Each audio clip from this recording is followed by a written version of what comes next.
चलिए, नमस्कार प्यारे साथियों, कैसे हैं आप लोग। उम्मीद है शानदार, जिंदाबाद, जबरदस्त होंगे और बहुत ही बेहतरीन तरीके से अपनी तैयारी में लगे होंगे। एक बार प्यार के साथ जल्दी से क्लास के साथ जुड़ जाएंगे। प्यार के साथ ही तो जुड़ते बच्चे, है ना। चलिए साथियों, जल्दी से एक बार क्लास के साथ जुड़ेंगे, है ना। और आज की इस कक्षा की हम विधिवत रूप से शुरुआत करेंगे।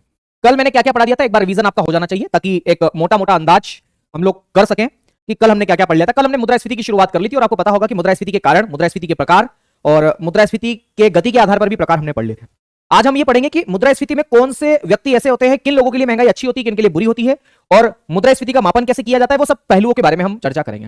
मेरे ख्याल से आज बैंक शुरू होना मुश्किल है, कोई बात नहीं, है ना, क्योंकि अभी पार्ट हमारे बचे हुए हैं। कोई बात नहीं, इतना लोड नहीं लेना है हमारे जीवन में हमें, है ना।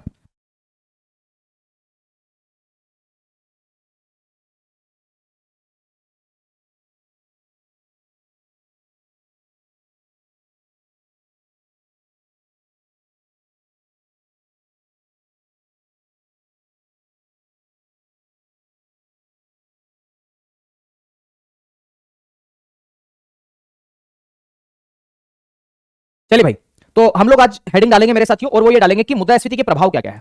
प्रभाव का मतलब समझते हो कि महंगाई अच्छी है कि बुरी है। आप बता सकते हैं महंगाई अच्छी चीज है कि बुरी चीज है? बताओ भाई, बताओ मुझे ये बात बताओ कि महंगाई अच्छी चीज है कि बुरी चीज है। महंगाई अच्छी चीज है कि बुरी चीज है भैया? मुस्कान, है ना। अरे माउस कहाँ है?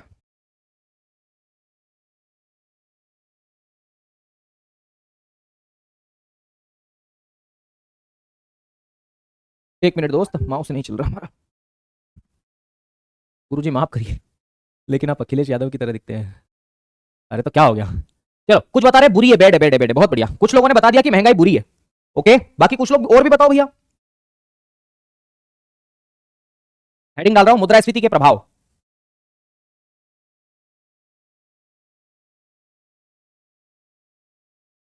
मुद्रास्फीति के प्रभाव, प्रभाव का मतलब क्या होता है? इंपैक्ट। मुद्रास्फीति के प्रभाव की हम बात कर रहे हैं, इंपैक्ट की हम बात कर रहे हैं कि मुद्रास्फीति अच्छी है कि बुरी है। तो मुझे कुछ लोगों ने कहा कि मुद्रास्फीति बुरी है, ठीक है ना। दोनों है, एक ने कहा दोनों, नीरज ने कहा दोनों। देखो मेरी बात सुनो, मुद्रास्फीति अच्छी भी और बुरी भी है। कैसे बुरी है और कैसे अच्छी, वो मैं आपको बताता हूं। तो कुछ लोगों के लिए महंगाई अच्छी चीज होती है, कुछ लोगों के लिए महंगाई मेरे साथियों अच्छी है, मतलब पॉजिटिव प्रभाव है, पॉजिटिव। कुछ लोगों के लिए महंगाई जो है वो सकारात्मक होती है, महंगाई अच्छी है। तो कुछ लोगों के लिए महंगाई मेरे साथियों क्या होती है? अच्छी होती है। या फिर दूसरे शब्दों में कहें तो वो लोग मेरे दोस्त लाभ में होते हैं, बेनिफिट में होते हैं, प्रॉफिट में होते हैं महंगाई में, है ना। या दूसरे शब्दों में कहें तो कुछ लोगों के लिए सकारात्मक प्रभाव की होती है महंगाई। सखी सैया तो खूब ही कमाते हैं, महंगाई डायन खाए जाते हैं।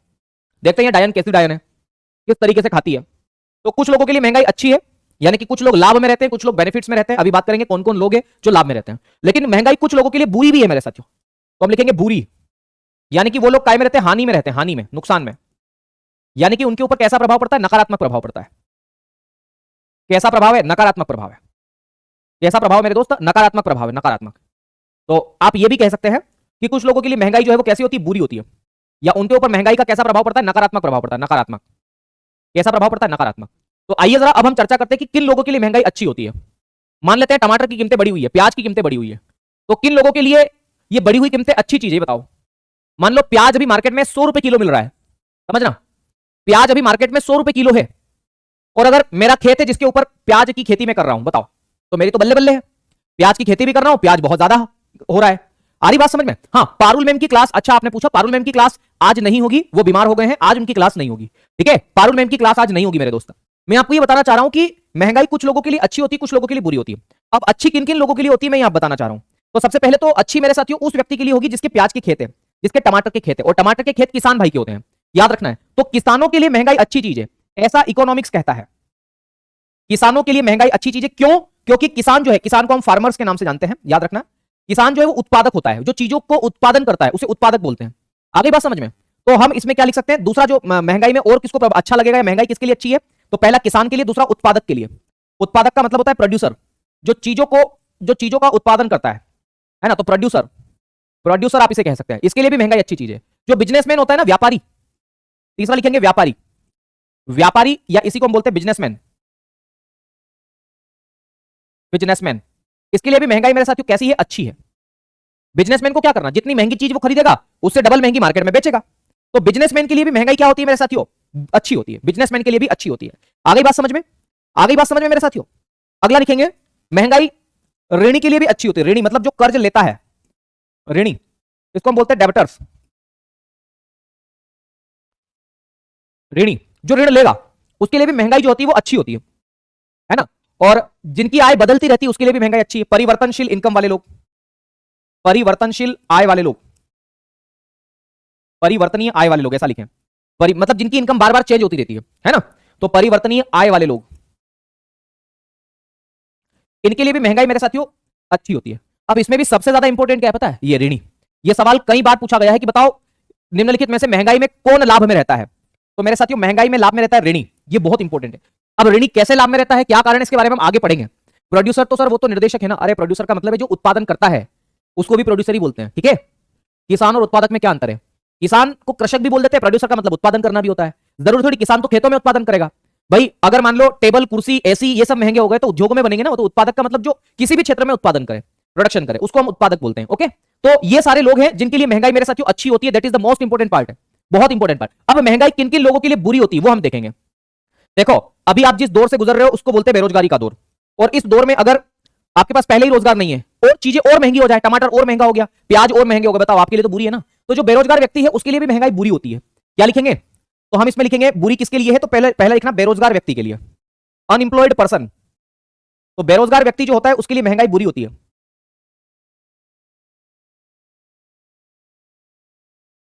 बेरोजगार व्यक्ति के लिए महंगाई क्या होती है? बुरी होती है। पहली बात तो आपको ये याद रखना है कि बेरोजगार व्यक्ति के लिए महंगाई क्या होती है? बुरी होती है। दूसरी, गरीब व्यक्ति के लिए, गरीब व्यक्ति के लिए, जो व्यक्ति गरीब है ना उसके लिए भी महंगाई बुरी है। गरीब व्यक्ति के लिए, गरीब व्यक्ति भी महंगाई में मेरे साथियों नकारात्मक रोल में होता है। और एक और बात मैंने वहां पर लिखा था, उत्पादक जो चीजों को उपजाता है या खेती करता है, कृषक। अब आप लोग तो दिल्ली में, प्रयागराज में, इलाहाबाद में, कानपुर में अलग अलग जगह पर रह करके मेरे साथियों किराए से रहते हो, रूम से रहते हो, है ना। और वहां पर रूम रेंट भी देना पड़ता है। घर पे सब्जी क्या बनेगी, रूम पर क्या बनाओगे? आ रही बात समझ में? सूर्या यादव कुमार, महंगाई किसी के लिए अच्छी नहीं होती है भाई साहब। एक बोल रहे सूर्या देव कुमार, क्यों बेवकूफ बना रहे हो, महंगाई किसी के लिए, प्रभु। सूर्या भाई आप समझोगे नहीं ना तो मजा नहीं आएगा और परीक्षा में सवाल आ जाएगा और आपके साथ गेम हो जाएगा। फिलहाल ये समझो, आप लोग रूम से रहते हो और आप जब मार्केट में सब्जी लेने जाओगे तो आपको पता चलेगा 100 रुपए किलो टमाटर है, 50 रुपए किलो प्याज है। तो आप बोलोगे ना यार मतलब क्या करें, महंगाई है। तो फिर एक काम करते हैं, सेव टमाटर सेव भाजी बना लेंगे, आलू बना लेंगे। आ गई बात समझ में? तो आप क्या उपभोक्ता हो, कंज्यूमर हो, जो चीजों को कंज्यूम करता है। तो उपभोक्ता के लिए भी महंगाई क्या होती है? बुरी होती है। तो हम इसमें लिखेंगे उपभोक्ता। उपभोक्ता, उपभोक्ता को आप लोग किस नाम से जानते हैं? कंज्यूमर के नाम से जानते हैं। उपभोक्ता को आप लोग किस नाम से जानते हैं? कंज्यूमर।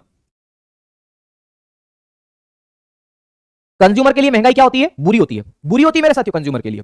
कंज्यूमर के लिए महंगाई क्या होती है? बुरी होती है। ये बात आपको याद रखना है। अब दूसरा मेरे साथियों, जो ऋण देता है ना उसके लिए भी महंगाई बुरी होती है। और ऋण देने वाले को हम लोग किस नाम से जानते हैं? ऋणदाता बोलते हैं, ऋणदाता। और ऋणदाता जो ऋण देता है, जो लोन देता है, क्योंकि उसको ज्यादा पैसा देना पड़ेगा महंगाई में। आ रही बात समझ में? तो याद रखना, ऋणदाता इसको बोलते हैं क्रेडिटर्स। क्रेडिटर्स, इसके लिए भी महंगाई क्या होती है? बुरी होती है। क्योंकि और देखो, ऋणी के लिए महंगाई अच्छी होती है, ऋणदाता के लिए महंगाई क्या होती है? बुरी होती है मेरे साथियों। ये बात भी आपको याद रखना है। जो पेंशन भोगी व्यक्ति है ना उसके लिए भी महंगाई बुरी होती है मेरे साथियों। तो लिखेंगे पेंशन, पेंशन, पेंशनधारी व्यक्ति, जिसको पेंशन मिलती है ना उस व्यक्ति के लिए भी महंगाई मेरे साथियों बुरी है। तो पेंशन वाला जो कर्मचारी है उसके लिए भी महंगाई बुरी है। एक और लिखना, जिसकी आय सीमित है, लिमिटेड इनकम जो कमाता है उसके लिए भी महंगाई बुरी है। वो 10,000 रुपए महीना कमाता है, चाहे टमाटर 10 रुपए किलो मिले, चाहे 100 रुपए किलो मिले मेरे साथियों। आ रही बात समझ में? तो हम अगला लिखेंगे, सीमित आय वाले लोग, लिमिटेड इनकम वाले जो लोग हैं उनके लिए भी महंगाई क्या होती है? बुरी होती है। तो लिखेंगे सीमित आय वाले लोग, सीमित आय वाले लोग। ठीक है, तो इसके लिए भी महंगाई क्या होती है? बुरी होती है। तो कुछ लोग ऐसे हैं जिनके लिए महंगाई अच्छी है और कुछ लोग ऐसे हैं जिनके लिए महंगाई बुरी है। ठीक है, तो ये बातें आपको याद रखना है। और यहां से सवाल आपकी परीक्षा में आता है कि बताओ निम्नलिखित में से कौन व्यक्ति है जिसके लिए महंगाई अच्छी है। तो ये अच्छे वाले लोग हैं और ये बुरे वाले लोग हैं। एक इंपॉर्टेंट बात जरूर याद रखना कि महंगाई ऋणी के लिए अच्छी होती है और ऋणदाता के लिए मेरे साथियों महंगाई जो होती है वो क्या होती है? बुरी होती है ना। ये दोनों बातें आपको इंपॉर्टेंट में मैंने आपको करवा दी हैं, जरूर आप लोग याद रखना है। ओके, अब अगला हम डालेंगे हेडिंग की, ये जो मुद्रास्फीति इसका मापन कैसे किया जाता है, कैलकुलेशन कैसे किया जाता है। तो लिखेंगे मुद्रास्फीति का मापन। क्या लिखेंगे? मुद्रास्फीति का मापन। क्या लिखेंगे? मुद्रास्फीति का मापन। तो मैं लिख रहा हूं मुद्रास्फीति का मापन, या इसकी गणना कैसे की जाती है। अरे बाप रे बाप, मुद्रास्फीति का मापन या फिर इसकी गणना कैसे की जाती है। गणना या कैलकुलेशन, या इसके सूचकांक कौन कौन से, ऐसा भी लिख सकते हैं, सूचकांक, इंडेक्स।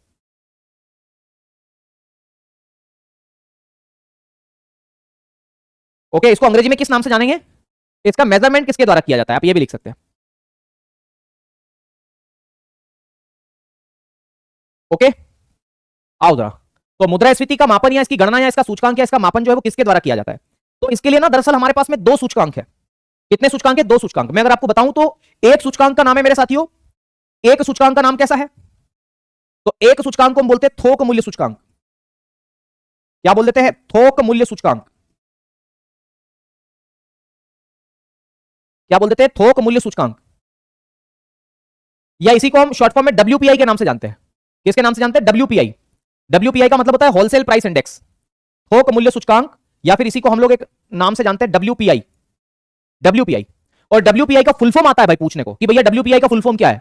तो डब्ल्यूपीआई का फुल फॉर्म होता है होलसेल प्राइस इंडेक्स। क्या बोलेंगे इसे? होलसेल प्राइस इंडेक्स के नाम से आप इसे जानेंगे। तो लिखेंगे होलसेल प्राइस इंडेक्स, थोक मूल्य सूचकांक आप इसे कह देते हैं आसान से शब्दों में, होलसेल प्राइस इंडेक्स।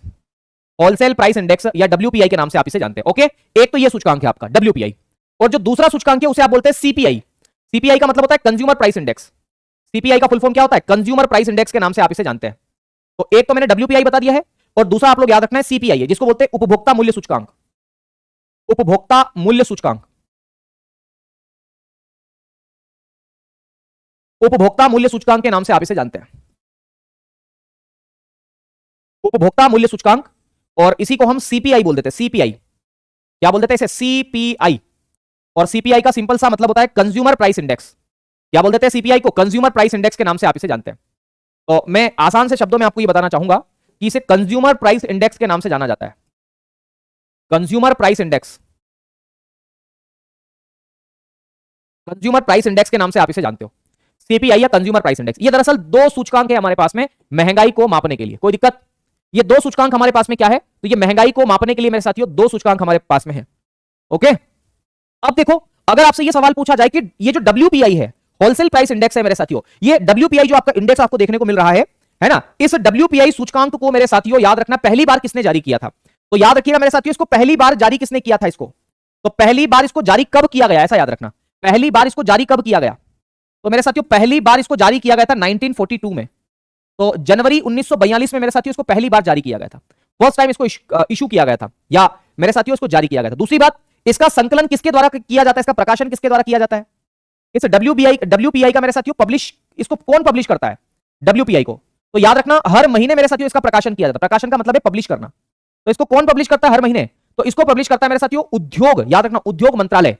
उद्योग मंत्रालय का आर्थिक, है ना, याद रखना आर्थिक सलाहकारी कार्यालय के द्वारा, या आर्थिक सलाहकारी कार्यालय, इसको आप लोग अंग्रेजी में किस नाम से जानते हैं? तो याद रखना आर्थिक सलाहकारी कार्यालय को बोलते हैं इकोनॉमिक एडवाइजरी ऑफिस, है ना। तो इसका जो प्रकाशन है वो किसके द्वारा किया जाता है? आर्थिक सलाहकारी कार्यालय, आर्थिक सलाहकारी कार्यालय, आर्थिक सलाहकारी कार्यालय। बहुत ही आसान है यार, कुछ भी नहीं है इसमें। आर्थिक सलाहकारी कार्यालय के द्वारा मेरे साथियों क्या किया जाता है? इसका प्रकाशन किया जाता है। ये उद्योग मंत्रालय के अंतर्गत आता है ना। किसके अंतर्गत आता है? उद्योग मंत्रालय के अंतर्गत आता है। भाई साहब इतनी चीज आसान है कि बस पूछो मत। ओके, इसका प्रकाशन पहली बार 1942 में किया गया था, यह भी मैंने आपको बता दिया। ओके, मासिक आधार पर किया जाता है, और इसके लिए आधार वर्ष क्या है? तो याद रखना इसका प्रकाशन होता है मासिक, मंथली बेस पर, मतलब हर महीने ये महंगाई को मापता है। मंथली इसका प्रकाशन किया जाता है। फिर इसका आधार वर्ष क्या है? Base year. अब ये आधार वर्ष क्या होता है, जब मैं राष्ट्रीय आय पढ़ाऊंगा ना तब और स्पष्ट कर दूंगा, पर फिलहाल आपको यह समझना है कि आधार वर्ष का मतलब यह होता है कि जब भी हम महंगाई की गणना करते हैं तो महंगाई की गणना किसी वस्तु या सेवा के लिए ही करेंगे कि कौन सी वस्तु कितनी महंगी हुई, कितनी सस्ती हुई। तो याद रखना उस वस्तु की कीमत कितनी लेंगे। तो याद रखना है जब भी डब्ल्यूपीआई की गणना की जाएगी तब उस वस्तु की कीमत 2011-12 में उसकी कीमत थी ना, उसके आधार पर ली जाएगी। तो इसके आधार वर्ष जो है वो 2011-12 है। 2011-12 की कीमत कितनी थी किसी भी वस्तु की? इसके लिए मुद्रास्फीति, ऋणी के लिए मुद्रास्फीति अच्छी से। मुस्कान मैंने क्या बोला कि वो भी बताऊंगा, पर फिलहाल इनको पढ़ लो, वो मैं बताऊंगा, मुझे पता है कि उसमें डाउट है आपको। और वो जब बैंकिंग चैप्टर खत्म हो जाएगा ना तब आपको ऑटोमेटिकली पता चल जाएगा कि क्यों महंगाई के लिए, किसके लिए अच्छी किसके लिए बुरी है। ओके गुरुजी, राम सर की क्लास क्यों नहीं हो रही है कई दिनों से? यार मुझे नहीं आइडिया भाई। ठीक है, ये थोक मूल्य सूचकांक के बारे में मैंने आपको यहां पर बता दिया। ओके, कोई दिक्कत तो नहीं है इसमें? नहीं ना, ये पहले साप्ताहिक हुआ करता था, अभी मासिक होने लग गया है मेरे दोस्त। ये भी आपको यहां पर याद रखना है। ओके चलो बताओ बताओ भाई, यहां तक कोई दिक्कत? अरे यार हमारा ये पेन का भारी गिर जाता है बार बार। बताओ बताओ बताओ, यहां तक कोई दिक्कत तो नहीं है ना? दिव्या कह रहे सर प्लीज सुनिए, बताओ बताओ गुड़िया बताओ क्या दिक्कत है? गुरुजी इंपॉर्टेंट चीज पढ़ाइए, फालतू चीज मत पढ़ाइए। देखो ज्यादा स्वतंत्रता देना भी है ना नुकसानदायक है, सही है ना? चलो अब मैं आपको ये बताता हूं मेरे साथियों सीपीआई के बारे में, कंज्यूमर प्राइस इंडेक्स के बारे में। तो आ जाओ जरा कंज्यूमर प्राइस इंडेक्स के बारे में हम बातचीत करते हैं। देखो कंज्यूमर प्राइस इंडेक्स में मुद्रास्फीति का मापन करने के लिए दरअसल तीन आधार लिए जाते हैं। और कैसे लिए जाते हैं मैं आपको बताने की कोशिश करता हूं। ग्रामीण क्षेत्र में महंगाई को मापने के लिए मेरे साथियों एक पैमाना लिया जाता है। ग्रामीण का मतलब होता है रूरल एरियाज की। तो गांव में अगर महंगाई को मापना है तो उसके लिए क्या किया जाएगा? तो ग्रामीण क्षेत्रों में महंगाई को मापने के लिए एक सूचकांक लिया जाएगा और उसका नाम है सीपीआई आर, या रूरल भी आप इसे बोल सकते हैं। क्या बोलते हैं? CPI rural. देखो इसको आप लोग बोलते हैं सीपीआई और इसको बोलते हैं रूरल। ओके, ग्रामीण क्षेत्रों की महंगाई को मापने के लिए कंज्यूमर प्राइस इंडेक्स रूरल, इसको मापने के लिए क्या किया जाएगा? एक सूचकांक लिया जाएगा और उस सूचकांक का क्या नाम है? तो सीपीआई एएल। मुझे बताओ, गांव में रहने वाले लोग एग्रीकल्चर में काम करते हैं, इसीलिए एएल का मतलब क्या होता है? सीपीआई का मतलब तो कंज्यूमर प्राइस इंडेक्स होता है। एएल का मतलब क्या होता है? आकाश चंद्र। फालतू कमेंट्स करते हैं, पूछा तो बता नहीं रहे यार। मैं पढ़ाना छोड़ दूं क्या भाई? ये बता दो। जो मेरे पास कमेंट आएंगे वही ना, मैं कमेंट ही नहीं लेता हूं। छोड़ो, मैं एक भी कमेंट नहीं लूंगा। ये कोई बात थोड़ी होती है यार भैया। यार एक तो मास्टर इतनी मेहनत करके पढ़ा रहा है और आप ऐसे कर रहे हो, बताओ कैसे काम चलेगा? ऐसे मत करो यार मेरे प्यारे भाई बहनों, है ना? मजा नहीं आता यार, हमको भी अच्छा नहीं लगता ऐसे यार, हमको भी अच्छा नहीं लगता यार भाई, ऐसे मत करो, है ना? चलो कोई बात नहीं, आप नहीं करोगे, मैं समझ गया। देखो सीपीआई एएल का मतलब क्या होता है? देखो गांव की महंगाई को मापने के लिए सीपीआई रूरल का प्रयोग किया जाता है और इसके लिए जो इंडेक्स है उसको हम बोलते हैं सीपीआई एएल। और एएल का मतलब होता है एग्रीकल्चरल लेबर, कृषि मजदूर। एग्रीकल्चरल लेबर क्या बोलते हैं इसे? एग्रीकल्चरल लेबर के नाम से आप इसे जानते हैं। एग्रीकल्चरल लेबर का मतलब होता है कृषि मजदूर। मुझे बताओ, गांव में रहने वाला व्यक्ति कृषि क्षेत्र में ही तो काम करेगा, तो उसे कृषि मजदूर कहने में क्या दिक्कत है? कोई दिक्कत तो नहीं है ना? तो ये सीपीआई एएल का प्रयोग कहां की महंगाई को मापने के लिए किया जाता है? तो याद रखना है, ग्रामीण क्षेत्रों की महंगाई को मापने के लिए किया जाता है। वैसे ही अगर शहरी क्षेत्रों की महंगाई को मापेंगे तो उसके लिए किसका प्रयोग किया जाएगा? तो याद रखना है, शहरी क्षेत्रों की महंगाई को मापने के लिए, शहरी का मतलब होता है अर्बन एरियाज। शहरी का मतलब क्या होता है? Urban areas. तो मैं आपको यह बताना चाह रहा हूं कि शहरी क्षेत्रों की महंगाई को मापने के लिए किसका प्रयोग किया जाएगा? तो शहरी क्षेत्रों की महंगाई को मापने के लिए सीपीआई अर्बन बोल देते हैं आप इसे। इसके लिए जो इंडेक्स है अभी उसके बारे में भी चर्चा करेंगे, पर फिलहाल इतना समझे, इसको हम बोलते हैं सीपीआई अर्बन। अर्बन का मतलब वही शहरी। और मैंने अभी आपको बताया कि शहरी क्षेत्रों के लिए, अच्छा शहर में रहने वाले लोग उद्योगों में काम करते हैं, जैसे मैं एजुकेशन इंडस्ट्री में काम करता हूं, मैं बोल सकता हूं कि मैं एजुकेशन इंडस्ट्री में काम करता हूं। ठीक है, तो याद रखना है इसके लिए जो जो सूचकांक लिया जाएगा उसका मान क्या है, या उसे किस नाम से जाना जाता है? तो उसे जाना जाता है मेरे साथियों सीपीआई आईडब्ल्यू। और आईडब्ल्यू का मतलब क्या होता है? आई का मतलब होता है इंडस्ट्रियल और डब्ल्यू का मतलब होता है वर्कर। मुझे एक बात बताओ, शहर में औद्योगिक श्रमिक ही तो रहेंगे ना भाई? अरे शहर में कौन रहेगा? जो उद्योगों में काम करने वाले मजदूर है वही तो रहेंगे। ठीक है, तो हम इसे क्या कहेंगे? सीपीआई आईडब्ल्यू, यानी कि इंडस्ट्रियल वर्कर। तो हम इसे लिख सकते हैं मेरे साथियों industrial worker. Industrial worker, industrial worker के नाम से आप इसे जानते हैं। तो सीपीआई आईडब्ल्यू का मतलब होता है इंडस्ट्रियल वर्कर। बहुत बढ़िया, बस इतनी बातें आपको याद रखना है, बस इतनी बातें आपको याद रखना। अब एक और बात है जिसको मैं यहां पर आपको करवाना चाहूंगा, वो भी जरा सुन लेना। मैं आपको यह बताना चाह रहा हूं कि आरबीआई ने एक नया इंडेक्स मेरे साथियों अपनाया है। अब आरबीआई ने नया इंडेक्स अपनाया, हाँ बेटा, एक नया इंडेक्स आरबीआई लेकर के आई है, और वो इंडेक्स कौन सा है उसके बारे में मैं थोड़ा सा आपके सामने डिस्कशन करना चाहूंगा। ओके, देखो वो इंडेक्स कौन सा? ये इंडस्ट्रियल वर्कर थोड़ा ज्यादा बड़ा हो गया है, इसको मैं थोड़ा छुटका कर देता हूं, अब आ जाएगा, है ना? Industrial worker. अब देखना जरा, आरबीआई ने एक नया इंडेक्स जारी किया है मेरे साथियों, और उसको हम लोग बोलते हैं सीपीआईसी। अब ये सीपीआईसी क्या होता है वो मैं आपको बताता हूं अगले पेज पर, है ना? यहां तो जगह नहीं है हमारे पास में। याद रखना है मेरे साथियों, आरबीआई द्वारा, मैं लिखता हूं आरबीआई द्वारा, आरबीआई द्वारा, आरबीआई द्वारा एक मतलब एक नया सूचकांक जारी किया गया। आरबीआई द्वारा जारी किया गया, आरबीआई द्वारा जारी किया गया। और आरबीआई द्वारा कौन सा एक सूचकांक जारी किया गया? तो आरबीआई ने एक सूचकांक जारी किया है मेरे दोस्त, जिसका नाम क्या है? तो जिसका नाम बहुत ही सिंपल है मेरे साथियों, लेकिन आपको पढ़ना चाहिए इसके बारे में, और वो सूचकांक है सीपीआईसी। सीपीआईसी। अब सीपीआईसी का मतलब क्या होता है? तो इसी को सीपीआई कंपोजिट बोल देते हैं। मैं लिख देता हूं कंपोजिट। सीपीआई कंपोजिट के नाम से आप इसे जानते हैं। कंपोजिट क्या बोल देते हैं इसे? सीपीआई कंपोजिट के नाम से जानते हैं। और कंपोजिट का मतलब होता है संयुक्त। सीपीआईसी का मतलब होता है सीपीआई कंपोजिट, और इसको हम लोग किस नाम से जानते हैं? तो सीपीआई संयुक्त के नाम से जानते हैं। संयुक्त के नाम से आप इसे जानते हैं। तो सीपीआई संयुक्त आप इसे बोल देते हैं, या कंपोजिट के नाम से भी आप इसे जानते हैं। तो सीपीआई कंपोजिट या सीपीआई सी के नाम से आप इसे जानते हैं, है ना? ये आरबीआई ने जारी किया है, और इसका मतलब यह है, सुनना मेरी बात को, इसका मतलब क्या? इसका मतलब यह है कि आरबीआई ने इसके अंदर ग्रामीण क्षेत्रों की महंगाई को और शहरी क्षेत्रों की महंगाई को दोनों को शामिल किया है। तो इसे आप लोग सीपीआई रूरल प्लस अर्बन भी कह सकते हैं। रूरल प्लस अर्बन, है ना? तो ये भी आप इसे कह सकते हैं। तो दोनों ही सही है, कोई दिक्कत वाली बात नहीं है। ओके, ये बात आपको जरूर याद रखना। ये बहुत ही सिंपल सी चीज है यार, मतलब मेरे हिसाब से तो बहुत ही सिंपल चीज है। हो सकता है मैं कई बार पढ़ा चुका हूं इसलिए सिंपल लगती हो, लेकिन आसान है। ठीक है, चलो, तो ये मुद्रास्फीति का मापन भी हो गया है, मुद्रास्फीति के प्रभाव भी पढ़ा दिए मैंने, सब कुछ पढ़ा दिया मुद्रास्फीति के बारे में। अब हम एक नए टॉपिक की ओर चल सकते हैं, और वो टॉपिक आपका कौन सा है? तो याद रखना वो बैंकिंग है ना? वो बैंकिंग आपका टॉपिक है, बैंकिंग के बारे में हम पढ़ सकते हैं। लेकिन बैंकिंग से पहले मैं मुद्रास्फीति पर नियंत्रण के उपाय आपको बता देता हूं कि मुद्रास्फीति पर नियंत्रण कैसे किया जा सकता है। तो मैं हेडिंग डालता हूं, इन्फ्लेशन को कंट्रोल कैसे किया जाता है। मुद्रास्फीति पर नियंत्रण, है ना? तो लिखेंगे मुद्रास्फीति पर नियंत्रण। महंगाई पर नियंत्रण कैसे किया जाता है। देखो अभी दरअसल ये हो सकता है आपको चीजें समझ में ना आए, आ जाएगी ऐसे तो मैं पढ़ाऊंगा और समझ में नहीं आएगी, ऐसा हो नहीं सकता, पहली बात। और दूसरा, मैं अभी करवाऊं या नहीं करवाऊं, बाद में करवाऊं, ये करवाऊं क्या करवाऊं, चलो बाद में करवाऊंगा मैं आपसे बाद में, लेकिन मैं हेडिंग डलवा देता हूं, आप खुद ही इसके नोट्स बना लेना और आप खुद बना लोगे जब मैं बैंकिंग सेक्टर पढ़ा दूंगा तब। तो मुद्रास्फीति पर नियंत्रण, मुद्रास्फीति पर नियंत्रण, इसके लिए आधा पेज छोड़ देना कि महंगाई पर नियंत्रण कैसे किया जा सकता है, मुद्रास्फीति पर नियंत्रण या कंट्रोल कैसे किया जा सकता है। ये आप खुद ही बता दोगे कि कैसे किया जा सकता है, मैं जानता हूं, लेकिन आज नहीं बता पाओगे आप बता पाओगे जब बैंकिंग सेक्टर कंप्लीट होगा, जब बजट कंप्लीट होगा तब, पर आप आसानी से बता दोगे। और मैं आपको बता दूं कि मुद्रास्फीति पर नियंत्रण करने के लिए आरबीआई एक नीति बनाता है और एक सरकार भी नीति बनाता है ना। खैर इसको छोड़ो, अभी ये मैं अभी इसके लिए छोड़ रहा हूं जगह, और आपको मैं यहां पर बता रहा हूं कि आप आगे खुद ही कर लोगे, है ना। तो मेरे साथियों इसके बारे में क्या लिखूं मैं, इसके बारे में लिखूं नेक्स्ट। ओके, ये खुद ही आप कर लोगे, मुझे पूरा भरोसा है आप खुद कर लोगे। और ये कब करोगे, समय लगेगा, आप आधा पेज छोड़ देना इसके लिए, है ना। चलिए बहुत बढ़िया, आइए जरा, बहुत बढ़िया, आपने जवाब भी दिया है। किसने जवाब दिया, अभिषेक यादव ने जवाब दिया है। मैं जानता हूं अभिषेक तुमने फाउंडेशन नायक बेस से पढ़ रखा है तो तुम जवाब दे दोगे, है ना। चलो कोई बात नहीं, बहुत अच्छी बात है, मुझे खुशी होती है ऐसे टाइम पर कि यार आप इतने डेडिकेटेड हो कि अब आगे आगे जवाब देने लगे हो तुम, बहुत बढ़िया, है ना। सर इसे आपके कोई डाउट हो तो मैं ले सकता हूं अभी 2 मिनट, है ना। चलो करा दो सर, नहीं नहीं नहीं अभी नहीं, फिर मजा नहीं आएगा, फिर रटने लग जाओगे आप। सर इसको आज करा दीजिएगा बैंकिंग में, नो साउंड, पीवाई क्यू करा दीजिए इंडस्ट्री। ओके भैया मेरा मर्चेंट नेवी एग्जाम निकल गया है, शुभकामनाएं आपको।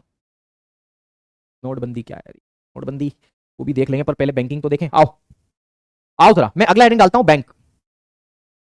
बैंक, बैंक क्या है, बैंक एक वित्तीय संस्था है, बैंक में पैसों का लेन देन किया जाता है, बैंक में वित्त का लेन देन किया जाता है। तो मेरे दोस्त मैं बैंकिंग के बारे में अब आपको पढ़ाने वाला हूं।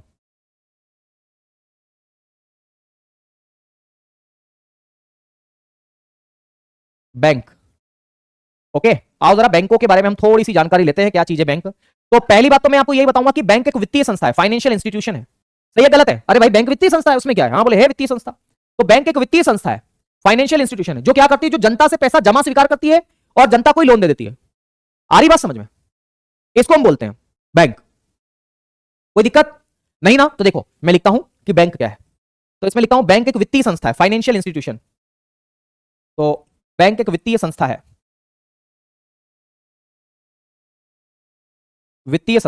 ना। और वित्तीय संस्था को हम लोग क्या बोलते हैं, फाइनेंशियल इंस्टीट्यूशन,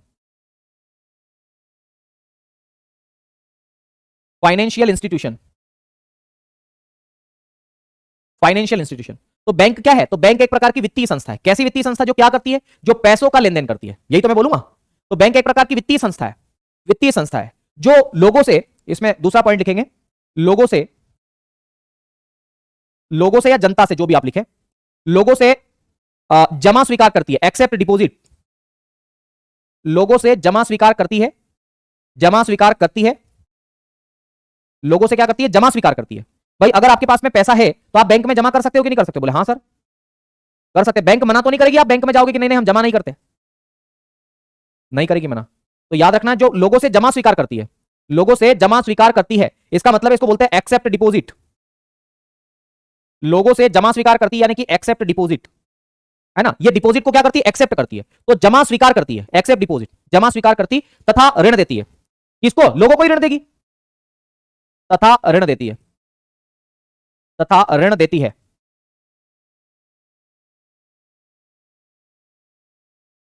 तथा ऋण देती है। और ऋण देने को हम क्या बोलते हैं, लैंडिंग लोन्स। ऋण देने को हम क्या बोलेंगे, लैंडिंग लोन्स। किसको किसको देगी ऋण, ये तो लोगों को ही ऋण देगी भैया, तथा ऋण देती है। तो ये बहुत ही इंपॉर्टेंट बात मैंने आपको यहां पर बताई है, इसी में कॉन्सेप्ट भी है पूरा। जो पैसा जो जनता से जमा करती है और लोगों को ही ऋण देती है, इसी को बैंक बोल देते हैं। इसी को क्या बोलते हैं, बैंक बोल देते हैं मेरे साथियों, आ गई बात समझ में। इसी को हम लोग किस नाम से जानते हैं, बैंक के नाम से जानते हैं। अब देखो भारत में बैंकों का विकास कैसे कैसे हुआ, उसके बारे में हम बातचीत करते हैं थोड़ी सी। तो मैं लिखता हूं भारत में विकास, डेवलपमेंट, बैंकों के विकास के बारे में हम चर्चा करते हैं। भारत में बैंकों के विकास के बारे में हम चर्चा करते हैं। बैंकों के विकास का मतलब है डेवलपमेंट। बैंकों के विकास के बारे का मतलब, विकास का मतलब क्या है, डेवलपमेंट कैसे कैसे हुआ। देखो भारत का सबसे पहला बैंक है, फर्स्ट बैंक ऑफ इंडिया मेरे साथियों, जिसका नाम क्या है, तो बैंक ऑफ हिंदुस्तान। आपने सुना है इसका नाम, बैंक ऑफ हिंदुस्तान का, है ना। तो बैंक ऑफ हिंदुस्तान मेरे साथियों, क्वेंटम, सबके कमेंट आ रहे हैं यार, पर मैं क्या करूं, कमेंट आपके पढ़ूंगा तो पढ़ा नहीं पाऊंगा ना बेटा। तो बैंकों के विकास के बारे में अगर मैं बात करूं तो सबसे पहला एक बैंक था जिसका नाम है bank of Hindustan, bank of Hindustan.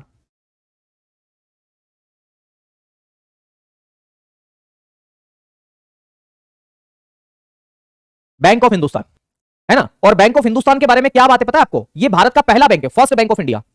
ये भारत का पहला बैंक है मेरे साथियों। बैंक ऑफ हिंदुस्तान जो है ये भारत का पहला बैंक है। तो इसमें आप लोग क्या लिखेंगे, तो लिखेंगे भारत का पहला बैंक या फर्स्ट बैंक ऑफ इंडिया, या ऐसा लिख ले भारत का पहला बैंक, भारत का पहला, भारत का first bank, India first bank है मेरे साथियों। कौन सा, तो याद रखना बैंक ऑफ हिंदुस्तान। और इसकी स्थापना कब की गई थी, तो 1770-71 में की गई थी कलकत्ता में। तो इसकी स्थापना मेरे साथियों 1770 टू 71 में, है ना। 1770-71 में कहां पर की गई थी, कलकत्ता में की गई थी, कलकत्ता में। ये जो बैंक था ना ये यूरोपियन पद्धति पर आधारित था। तो आप ये भी लिख सकते हैं बेस्ड ऑन यूरोपियन सिस्टम, है ना। तो इसमें आप एक और बिंदु लिखना, यूरोपियन पद्धति पर आधारित, यूरोपियन पद्धति पर आधारित, यूरोपियन पद्धति पर आधारित, based on European system, European पद्धति पर आधारित।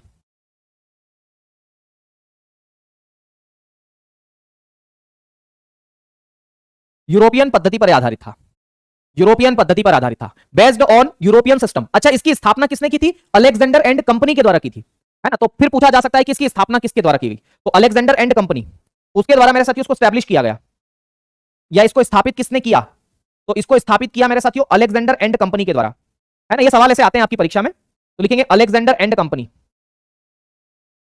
अलेक्जेंडर एंड कंपनी, क्या बोलेंगे, अलेक्जेंडर एंड कंपनी के द्वारा इसको स्टैब्लिश किया गया 1770 टू 71 में मेरे साथियों, है ना। जिसका नाम क्या है, बैंक ऑफ हिंदुस्तान है, कलकत्ता में स्थापित किया गया था और यूरोपीय पद्धति पर आधारित पहला बैंक था। ओके, कोई दिक्कत वाली बात तो नहीं है ना, बहुत ही सिंपल है, बहुत ही सिंपल है। इतनी बातें आपको यहां पर याद रखना। अब देखो मैं आपको ये बताना चाहूंगा कि इसके बाद में मेरे साथियों हमारे देश के अंदर ना ब्रिटिश ईस्ट इंडिया कंपनी आ गई थी, है ना, ब्रिटिश ईस्ट इंडिया कंपनी। तो याद रखना मेरे साथियों, ईस्ट इंडिया कंपनी की मैं बात करूं, ये जो ईस्ट इंडिया कंपनी भारत में आई ना, तो इसने दरअसल प्रेसिडेंसी बैंक ओपन किए। कौन से बैंक ओपन किए, प्रेसिडेंसी बैंक। तो ब्रिटिश ईस्ट इंडिया कंपनी हमारे देश के अंदर आई और ईस्ट इंडिया कंपनी ने दरअसल प्रेसिडेंसी बैंक ओपन किए।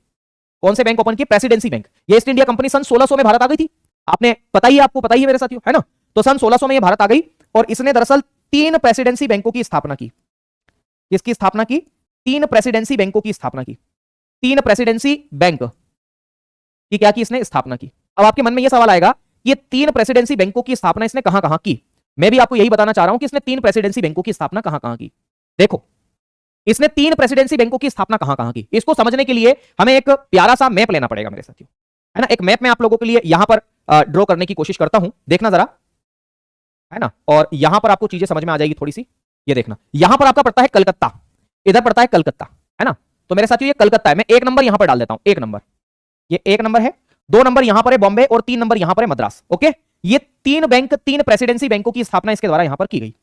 ये भारत का मैप ऐसा छोटा सा बना के आपको दिखा दे रहा हूं, है ना। तो याद रखना है, सबसे पहला जो बैंक था उसका नाम था bank of Bengal, bank of Bengal. क्या नाम था, बैंक ऑफ बंगाल के नाम से आप उसे जानते थे, बैंक ऑफ बंगाल। और इसको स्टैब्लिश किया था मेरे साथियों 1806 में, 1806 में बैंक ऑफ बंगाल को स्टैब्लिश कर दिया था, किसने, ब्रिटिश ईस्ट इंडिया कंपनी ने। ओके, बैंक ऑफ बंगाल, क्या नाम था उसका, तो बैंक ऑफ बंगाल उसका नाम था। 1 मिनट मेरे दोस्त, पानी पी लें दो मुझे, बोलते बोलते प्यास लग जाती है। रे देवता मालिक कृपा करो हम पे, हमारे इन बच्चों पे दया करो, खूब आगे बढ़ाओ।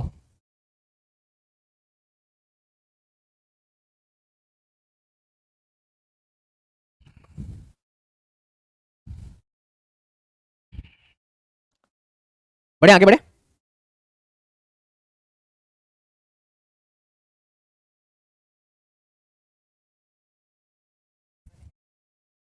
देखो, एक मैंने बताया बैंक ऑफ बंगाल, 1806 में ये पहला प्रेसिडेंसी बैंक स्थापित किया गया था। दूसरा था मेरे साथियों बॉम्बे, तो लिखेंगे bank of Bombay, bank of Bombay, bank of Bombay. और जहां तक मैं याद कर पा रहा हूं 1840 में यहां पर प्रेसिडेंसी बैंक की स्थापना की गई थी। एक तीसरा बैंक भी था मेरे साथियों,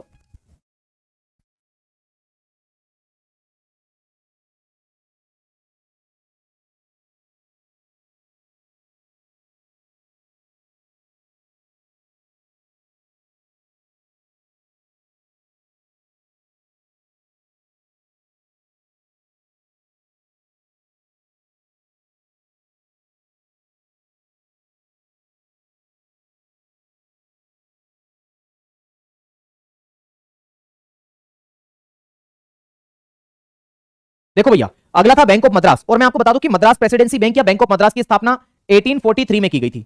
ये 3 बैंक मेरे साथियों ब्रिटिश ईस्ट इंडिया कंपनी के द्वारा स्टैब्लिश किए गए थे। कोई दिक्कत? बोले नहीं सर, आनी भी नहीं चाहिए। अब इन तीनों प्रेसिडेंसी बैंकों को बाद में क्या किया गया? मर्ज कर दिया गया। याद रखना, इन तीनों प्रेसिडेंसी बैंकों का आपस में क्या कर दिया गया? इनको मर्ज कर दिया गया। मर्ज का मतलब क्या होता है पता है? विलय करना। तो हम ऐसा लिख सकते हैं कि इन तीनों प्रेसिडेंसी बैंकों को आपस में क्या कर दिया गया? विलय, विलय या मर्ज कर दिया गया। और इन तीनों प्रेसिडेंसी बैंकों से मिला करके एक नया बैंक मेरे साथियों बनाया गया, और यह विलय किया गया था जनवरी 1921 में, जनवरी 1921। तो जनवरी 1921 में मेरे साथियों इसको विलय कर दिया गया, याद रखना है। और एक नया बैंक बना दिया गया, और उस बैंक का नाम क्या है? उस बैंक का नाम है मेरे साथियों आपका इंपीरियल बैंक ऑफ इंडिया। कोई दिक्कत? बोले नहीं सर, होनी भी नहीं चाहिए। तो इन तीनों प्रेसिडेंसी बैंकों को मिला करके जनवरी 1921 में मेरे साथियों एक नया बैंक स्थापित किया गया, और उस बैंक का नाम क्या था? Imperial bank of India. क्या बोलते हैं इसे? इंपीरियल बैंक ऑफ इंडिया आप इसे कहते हैं, imperial bank of India. Imperial bank of India के नाम से आप इसे जानते हैं, इंपीरियल बैंक ऑफ इंडिया आप इसे कह देते हैं।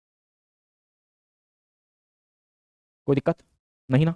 चलो, अब मैं आपको यह बताना चाहूंगा कि इस इंपीरियल बैंक ऑफ इंडिया का क्या हुआ। अगले पेज पर मुझे लेना पड़ेगा, यहां पर माहौल नहीं जम रहा है, अगले पेज पर ही जमेगा, है ना? आओ जरा। चलाओ ना नैनो से बाण रे, किताब में लगा लो थोड़ा ध्यान रे, है ना?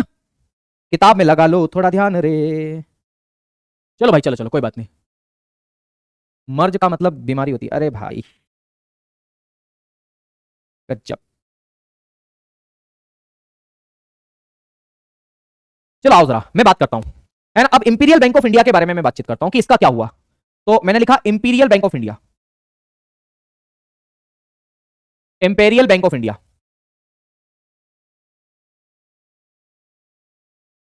इसका साथ क्या हुआ? इंपीरियल बैंक ऑफ इंडिया को मेरे साथियों याद रखना है, इंपीरियल बैंक ऑफ इंडिया को किसके साथ क्या किया गया? तो इंपीरियल बैंक ऑफ इंडिया जो था ना, इसके साथ मेरे साथियों 1 जुलाई 2000 बोल गया मैं, 1 जुलाई 1955 को इसका नाम बदल करके एसबीआई कर दिया गया, है ना? तो तिथि लिखना 1 जुलाई 1955, 1 जुलाई 1955, 1 जुलाई 1955 को क्या कर दिया गया? तो 1 जुलाई 1955 को मेरे साथियों इसी इंपीरियल बैंक ऑफ इंडिया का नाम बदल करके क्या कर दिया गया? एसबीआई बना दिया गया, SBI, state bank of India, SBI बना दिया गया इसको। क्या बना दिया गया इसको? एसबीआई बना दिया गया। और किसकी सिफारिश पर बनाया गया मेरे साथियों? तो याद रखना है एडी गोरेवाला समिति की सिफारिश पर, है ना? एडी गोरेवाला समिति। तो याद रखना है एडी गोरेवाला समिति, ऐसा लिख ले, एडी गोरेवाला समिति। किसकी सिफारिश पर? तो इसमें लिखेंगे सिफारिश, किसकी रिकमेंडेशन पर ऐसा किया गया? तो रिकमेंडेशन में लिखेंगे मेरे साथियों एडी गोरेवाला समिति। किसकी सिफारिश पर? तो लिखेंगे ए डी गोरेवाला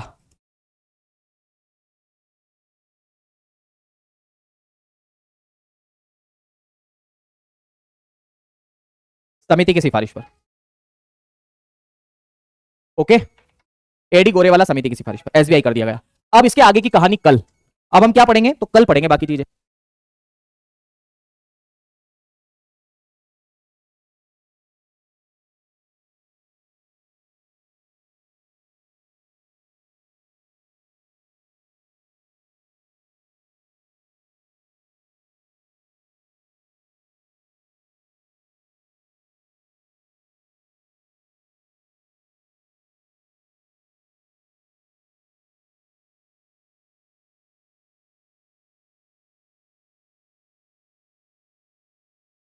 मैं आपको एक बात बता दूं कि जो एसबीआई है ना, एसबीआई, चलो बाकी चीजें कल। Thank you.